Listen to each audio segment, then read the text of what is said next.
Kunomfazi ohlala ngaphesheya komgwaqo, ikhaya lakhe alizungeze ngasango, kepha umndeni wakhe uzungeze ngothando. Indoda ayikhethayo yamshimvumva sisithemba lempilo engcono nxa isibhikisa amabombo. Isaqala ukufika kwendongazi yaduma ithumela inkecene lebekwazi nokuthenke namathambo, kodwa phela yayingagcinwa yini engenesona samadoda zivala ngokubona nayo yathi ngaqala ukuqalaza yaqala yabona izitombi ezinawashila amathambo. Ngithe kunomfazi ohlala ngaphesheya komgwaqo. Ekhaya bamtshela ukuthi umfazi uyathobela nakekele engakho kwakhe kwakugada ikhaya. Emva kweminyaka basengasafunga abazali bakhe abakhotamayo, kepha besafunga umyeni wakhe ogcwele iy'nkalo. Ngaphambi kokubhunguka kwakhe umyeni ndini lo beseqhuba intwana ngewisi ethume ebuyela dimanda ucansi. Emina ngachiza isikhathi nomndeni wakhe ihambe yoshela phela nyena yedwa endaweni obenetransi. Ethume ebuya kusihlwa mfazi unkosikazi wakhe emethisa izitayela zasemadolobheni ngekama. Uthe uma esebhungukile lo mfazi wathola ukuthi usezithwele, ubesethwele amawele kanye nengculazi. Kunomfazi ohlala ngaphesheya komgwaqo.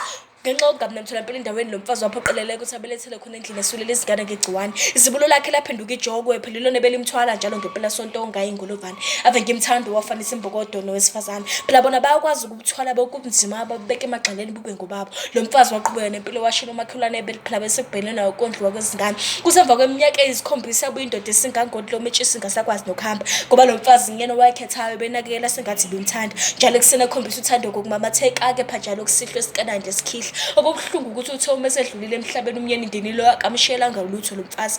Ngizwe ngadlebeni ukuthi konke ukushiyela waseGoli unkosikazi. Kunomfazi uhlala ngaphesheya komgwaqo.